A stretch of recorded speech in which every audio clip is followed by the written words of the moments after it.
with Dr. Benita Zahn. As the world reopens, we're urged not to let our guard down. Coronavirus is still out there, but you've all seen the scenes, large groups mingling, that devil-may-care attitude, and it's often blamed on pandemic fatigue. On the other end of the spectrum are the folks still so concerned they're scared even to re-engage. So how do we find that happy medium? Psychotherapist Tom Templeton is back with us as a guest and a guide. Good to see you again, Tom. Good to see you, Benita. Thanks for being with us through this challenging time. I want to start with pandemic fatigue. Why? How? Do people just not believe there's a threat? Are we just tired of all the no? Help us out here. Mm-hmm. You know, I think it's a bit of both of those things. I think people are exhausted, many of whom may not have family or friends living with them, who are used to going out. And you know, as they start to see things reopening, whether it's salons or now bars and restaurants, they're rearing to go. And I think there is kind of a disconnect for folks, specifically who don't necessarily know anybody who's gotten ill. Or who's been hospitalized as a result of COVID. And as you've seen from Governor Cuomo, New York cases are on the decline. So I think it's very tempting to want to go from 0 to 60 very quickly.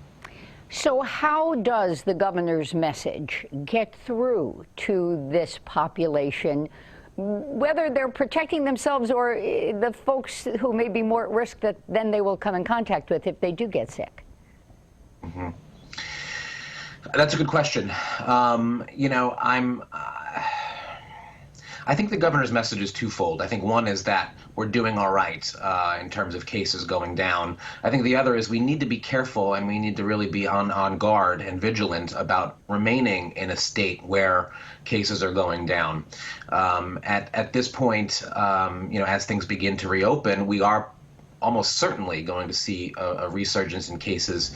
And the question is, are folks going to just ignore that sort of warning, or are they going to continue to heed the social distancing advice and guidelines from the CDC? Tom, let me ask you, give us some emotional armament, if you will, to the peer pressure. So maybe you personally believe we shouldn't be doing this, but your friends are like, come on, let's go out. It's really not a problem. They're very fatigued. You're on the edge. Give us that emotional help here.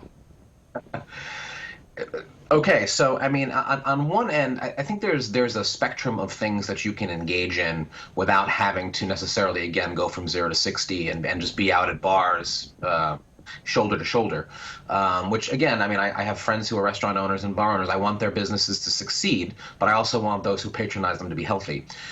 So I think some of it is, you know, perhaps inviting someone over to your house for an outdoor, you know, small gathering up for an outdoor barbecue, where people are maybe sitting 6 to 10 feet apart, but they're together in person for the first time in several months. And I think starting slow like that. And I also think we've been talking about this in the media for a while, but having sort of a pandemic or quarantine pod, which is basically a small group of people, like-minded, who have been following the same precautions, could be family, could be friends, again, a small group, who you feel comfortable getting together with, socializing with, and again, who haven't necessarily been exposed in the same way that the general population has. I think it can be helpful. I think it can be mentally helpful, psychologically helpful to get together with people in person. But I do think folks who are reluctant to go out to bars, to go out to restaurants, to shop together, I think that they need to be as assertive as they can, and also maybe find other ways to socialize that don't include being in public. Being assertive is a difficult thing at any age, because it looks tempting. You know, ice cream is always more fun than liver, right? Absolutely. Yeah, no, I mean, this just becomes about, thinking ahead, right? I mean, there are those of us who may have conditions like asthma that put us at sort of more risk. There are those of us who may have either elderly family at home or young children at home. And I think that we need to be considerate of all of those things. And to be honest with you, Benita, if I were the friend who was raring to go, I would want to be sensitive of that fact with my friends and family, that maybe they have their reasons for wanting to go more slowly, to wanting maybe a different format than a bar or restaurant right away. And then for the folks who are just, if you will, scared to death at this point, how do you help them?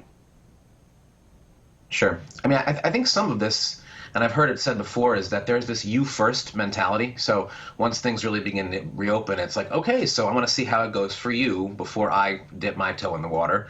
And I understand that to a certain degree. Again, I think the people that are afraid, we're not talking about a phobia here. Again, like when we met before, we talked about how anxiety and depression as a result of the pandemic is not necessarily pathological. It's the same thing here. Being afraid to re-engage is not a phobia as much as it is maybe an abundance of caution, and one that I think makes sense to a certain degree. Again, my advice would be to start slowly engaging in activities that are less risky maybe than some others, and take it from there with a small group of people, your pandemic pod, if you will, and see how that goes. Again, maintaining social distance and the other sort of guidelines as it relates to wearing masks, if that makes you most comfortable. And I know we're way over the time I usually will allot, but one other thing, for someone who has thrown all caution to the wind because, you know, their friends have, they want to, they're tired of it, and then there is a consequence. They become sick. A loved one becomes sick. It seems to me there could be guilt. And then how do you deal with that? That's a good question. I mean, at the end of the day, adults are responsible for their own behavior. People make choices. And the hope is that we're making informed choices, sensitive to our friends and family, their situations, their circumstances, and frankly, sensitive to our own. But things do happen. And we need to be mindful of the fact that, again, we're lucky in New York State as actually one of the few states that have cases are going down at this point. But that may not and likely won't last if folks, as we begin to sort of re-engage with the economy and with bars and restaurants. I think that we just need to do everything that we can for ourselves, maintaining a sensitivity to our friends and family, and you know, if something should happen and either the individual got sick or their friends and family got sick, I think that we need to try to be sensitive and sort of reboot and start again and work through this as best we can as a community, to be honest. I mean, I there's no way that there's not going to be some kind of resurgence, and I think maintaining our health and well-being, both mentally and physically, is going to be a priority at this point. So, Tom Templeton, psychotherapist, thanks so very much, and I look forward to the day we're letting guests back in-house and we can sit face-to-face, but we'll continue the conversations like this. All best to you, Tom. Thank you. Thank you so much. And thanks for joining us. New shows post every Monday and Thursday. And our next Health Beat, learn how, if you've been exposed to COVID-19, and how to help others at the same time. You learn your status, give a hand. Check it out. We'll see you then.